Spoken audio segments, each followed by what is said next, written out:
Hey everyone, welcome to day 17 of 30 days Excel challenge.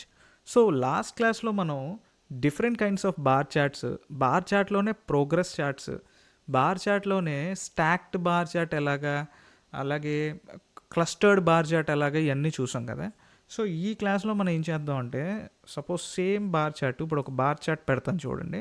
ఒక కాలంలో నా ప్రోడక్ట్ ఉంది, ఇంకో కాలంలో నా సేల్స్ ఉంది. ఒక సింపుల్ బార్ చార్ట్ వేస్తాను చూడండి. సో ఇక్కడికి వెళ్ళి క్లస్టర్డ్ బార్ చార్ట్ వేసాం అనుకోండి, ఇలాగ సింపుల్గా ఒక 2 డైమెన్షనల్ బార్ చార్ట్ వచ్చింది. కానీ నాకేంటంటే మా మేనేజర్కి కొంచెం విజువల్గా కొంచెం ఇంకా అందంగా కనిపించాలి. ఎలా కనిపించాలంటే చూడండి, ఇప్పుడు ల్యాప్టాప్ కదా హయ్యెస్ట్ సేల్ చేసేది, 2,50,000 సేల్ చేస్తుంది కదా. సో ఏదైతే హయ్యెస్ట్ సేల్ చేస్తుందో ఆ బార్, దానికి సంబంధించిన బారు సెపరేట్ కలర్లో హైలైట్ అవ్వాలన్నమాట. సో ఆయన ట్రాక్ చేసుకుంటాడు, కొంచెం ఈజీగా కంటికి అపీలింగ్గా కనిపిస్తుంది. సో ఇవన్నీ బ్లూ కలర్లో కనిపిస్తున్నాయి కదా, అదొక్కటే మాత్రం మ్యాక్సిమం సేల్ వచ్చింది ఏదైతే ఉందో ఈ పెద్ద బార్ మాత్రం ఒక వేరే డిఫరెంట్ కలర్లో కనిపించాలన్నమాట. అది ఆయన రిక్వైర్మెంట్. సో ఇప్పుడు సరదాగా అలాంటివి ఎలా చేయాలో చూద్దాం. చూడండి, సో నాకు ఆల్రెడీ ఇక్కడ ఒక బార్ చార్ట్ ఉంది కదా, నేనేం చేస్తానంటే దీన్ని డిలీట్ చేసేస్తాను ప్రస్తుతానికి, మళ్ళీ వేసుకుందాం మనం బార్ చార్ట్. సో ఇది సైజ్ పెంచుతాను, మీకు కొంచెం క్లియర్గా కనిపిస్తుంది. నేను ఇక్కడ ఒక కాలం క్రియేట్ చేస్తాను మ్యాక్స్ అని.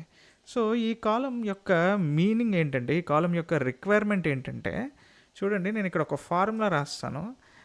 నాకేం కావాలంటే జనరల్గా ఈ సెల్లో ఉన్న ఐటమ్ మొత్తం ఈ కాలంలో మ్యాక్సిమం వాల్యూ అనుకోండి. అంటే ఇక్కడ 15,000 ఉంది కదా, ఆ 15,000 ఈ కాలం అంతటికి అదే టాప్ వాల్యూ అనుకోండి. నాకు ఈ సెల్లో ఏదైతే ఐటమ్ ఉందో అది ప్రింట్ అవ్వాలి, లేదంటే నాకు ఆ సెల్లో ఏది ప్రింట్ అవ్వకూడదు. సో అది నా కండిషన్. నా కండిషన్ ఏంటంటే, మళ్ళీ ఒకసారి వినండి, నాకు ఒక కండిషన్ ఉంది. ఆ కండిషన్ ఏంటంటే, ఈ సెల్లో ఉన్న ఐటమ్ని మొత్తం కాలంలో ఉన్న ఐటమ్స్ అన్నిటితో చెక్ చేస్తాను. చెక్ చేసి ఆ కాలంలో ఉన్న ఐటమ్, ఆ కాలంలో ఉన్న మ్యాక్సిమం వాల్యూతో ఈ ఐటమ్ ఈక్వేట్ అయ్యిందనుకోండి, నాకు ఈ ఐటమ్ని ఇక్కడ ప్రింట్ చేయాలి. లేదంటే ఆ కాలంని ఇక్కడ ఎంటీగా వదిలేయాలి, ఒక స్పేస్ ఉండాలంతే, అంతకన్నా ఏం ఉండకూడదు. నేను ఫార్ములా రాస్తాను, మీకు ఇంకా బాగా అర్థమవుతుంది. చూడండి, నేను ఇఫ్ అనే, మన కండిషన్స్ అన్నీ ఇఫ్తోనే రాస్తాం కదా, ఇఫ్ అనే కండిషన్ ఓపెన్ చేశాను. నా లాజికల్ టెస్ట్ ఏంటంటే చూడండి, ఈ కాలంలో ఈ సెల్లో ఉన్న ఐటెం కనుక మ్యాక్స్ ఆఫ్ ఈ కాలం, అంటే ఈ సెల్లో ఉన్న ఐటెం కనుక ఈ కాలం యొక్క మ్యాక్సిమం వాల్యూ అయ్యిందనుకోండి, ఈ మ్యాక్స్ అనే కాలంలో నాకు ఈ సెల్ని చూపించమని అడుగుతున్నాను. ఒకవేళ అవ్వలేదనుకోండి, నల్ అనే ఫంక్షన్ ఉంటుంది, అంటే ఏం లేదు, ఏమి చూపించొద్దని చెప్తున్నాను. సో ఇది నా ఫార్ములా, సింపుల్. చూడండి, మళ్ళీ ఎక్స్ప్లెయిన్ చేస్తాను. సో నా కండిషన్ ఏంటంటే, నా క్రైటీరియా ఏంటంటే, ఇప్పుడు ఈ సెల్లో ఉన్న ఐటమ్ ఇందులో ఉన్న ఈ మొత్తం ఈ కాలంలో ఉన్న మ్యాక్సిమం వాల్యూతో ఈక్వేట్ అయ్యిందనుకోండి, ఈ సెల్లో ఉన్న వాల్యూని ఇక్కడ ప్రింట్ చేయాలి. లేదంటే అలా జరగలేదు, అక్కడ ఏమీ ప్రింట్ అవ్వకూడదు, నార్మల్గా అలా ఉండాలి. సో నేను ఇలా ఎంటర్ కొడతాను చూడండి.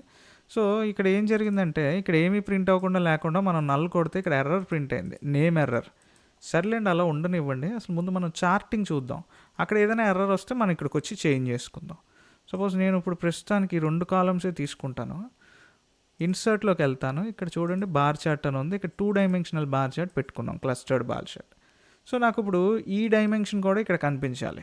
సో అప్పుడు నేనేం చేయాలి, ఇప్పుడు ఈ రెండు కాలమ్స్ మీద కదా నేను చార్ట్ వేసాను, ఇప్పుడు 3వ కాలం మీద కూడా నాకు చార్ట్లో కనిపించాలనుకోండి, జస్ట్ ఏం లేదు, సింపుల్గా దీన్ని సెలెక్ట్ చేసి Ctrl+C ప్రెస్ చేసి ఇక్కడ ప్రెస్ చేసి Ctrl+V ప్రెస్ చేశారనుకోండి, ఈ వాల్యూస్ కూడా ఇందులో రిఫ్లెక్ట్ అవుతాయి.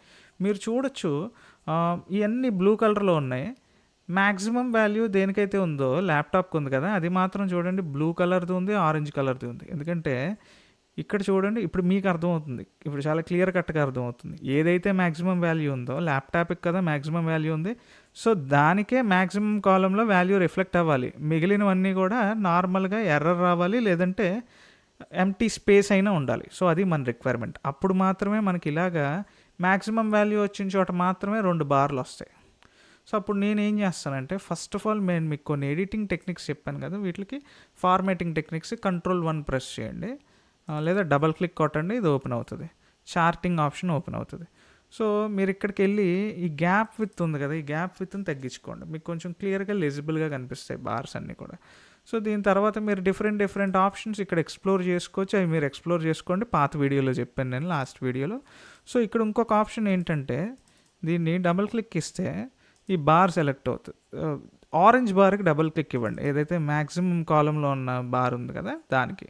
ఇది ఈ ఆరెంజ్ బార్ ఏంటంటే దాన్ని క్లిక్ చేయగానే మీకు ఇది హైలైట్ అయింది. దాని అర్థం ఏంటంటే ఈ బార్ ఈ డేటాకి సంబంధించిందని. సో మీరు ఇక్కడికి వచ్చి సిరీస్ ఓవర్లాప్ అని ఉంటుంది. ఈ సిరీస్ ఓవర్లాప్లో 100% ఇవ్వండి, 100% క్లిక్ చేయండి. సో మీరు చూడండి ఆటోమేటిక్గా ఆ బార్ మీదకి ఈ బార్ ఎక్కేసింది అనమాట, ఓవర్లాప్ అయిపోయింది. సో ఇప్పుడు మీరు దానికి కావాల్సిన కలర్ మీరు సెట్ చేసుకోవచ్చు. ఇప్పుడు మీరు దీనికి ఒక డార్క్ గ్రీన్ కలర్ ఇచ్చారనుకోండి, ఇదంతా గ్రీన్ కలర్లో హైలైట్ అవుతుంది. ఇప్పుడు ఇది చూడడానికి బాగాలేదు కాబట్టి నేను ఈ బార్స్ని సెలెక్ట్ చేసుకుని వీటి కలర్స్ని లైట్ గ్రీన్లో సెట్ చేస్తాను. ఇదిగోండి లైట్ గ్రీన్లో సెట్ చేస్తాను. ఇప్పుడు ఏంటంటే మీరు ఒకసారి చూస్తే ఈ డేటాలో మీకు మొత్తం సేల్స్ ప్రోడక్ట్స్ అన్ని ప్రోడక్ట్స్ సేల్ కూడా మామూలు లైట్ గ్రీన్లో కనిపిస్తాయి. మీరు ఎక్కడైతే మ్యాక్సిమం సేల్ చేశారో అది డార్క్ గ్రీన్లో హైలైట్ అవుతూ ఉంటుంది. సో మీకు ఇంకో డౌట్ రావచ్చు, ఇది డైనమిక్కా? సరే మనం ఇంకొక వాల్యూ యాడ్ చేసి చూద్దాం. వాల్యూ ఏంటంటే వాషింగ్ మెషిన్, అది 3 లక్షల రూపాయలు సేల్ చేసాం అనుకోండి. 3 లక్షల రూపాయలకు సంబంధించిన సేల్ చేసాం అనుకోండి. చూడండి ఆటోమేటిక్గా వాషింగ్ మెషిన్ హైలైట్ అయిపోయింది. ఇందాక ల్యాప్టాప్ హైలైట్లో ఉన్నది, ఇప్పుడు వాషింగ్ మెషిన్ హైలైట్ అయిపోయింది. ఇప్పుడు నేను ఏం చేస్తానంటే ఈ ఎయిర్ కండిషన్ 4,50,000 చేస్తాను. సో చూడండి ఆటోమేటిక్గా ఎయిర్ కండిషన్ సెపరేట్ కలర్లో హైలైట్ అయింది. సో ఇలా మీరు మొత్తం డేటా అంతా బార్ షీట్ ఒక కలర్లో హైలైట్ అయ్యేలా చేస్తూ దాని మ్యాక్సిమం వాల్యూని మాత్రం ఇంకో కలర్లో హైలైట్ అయ్యేలా చేయొచ్చు. సో ఇప్పుడు దీన్ని బట్టి నేను మీకు ఒక హోంవర్క్ ఇస్తున్నాను. మీరు అదంతా చేసి మీరు నాకు రెస్పాన్స్ ఇవ్వండి. మీకు సేమ్ ఇదే స్ట్రక్చర్లో మినిమం వాల్యూని హైలైట్ చేయండి. దేనికైతే మినిమం వస్తుందో దాన్ని కూడా హైలైట్ చేయండి. సో ఇది మీ హోంవర్క్. నేను దీని గురించి రేపు క్లాస్లో డిస్కస్ చేస్తాను. సో సేమ్ మ్యాక్స్ ఎలా చేసామో మిన్ కూడా అలాగే చేస్తాం. పక్కన ఒక కాలం క్రియేట్ చేసుకుని సేమ్ ఇదే ఫార్ములాలో ఇక్కడ మ్యాక్స్ బదులు మీరు మిన్ రాయండి. మొత్తం ఇక్కడ మినిమం వాల్యూ దగ్గర మాత్రమే సేల్స్ వాల్యూతో మినిమం కాలంలో ఈక్వేట్ అవుతుంది. మిగిలినట్లన్నిటికీ ఎర్రర్ వస్తే దాన్ని కాపీ పేస్ట్ చేసి ఇందులో పెట్టి ఫార్మాటింగ్ అడ్జస్ట్ చేయండి. నేను మీకు దాని గురించి రేపు చెప్తాను. So okay, thank you very much. Have a great day.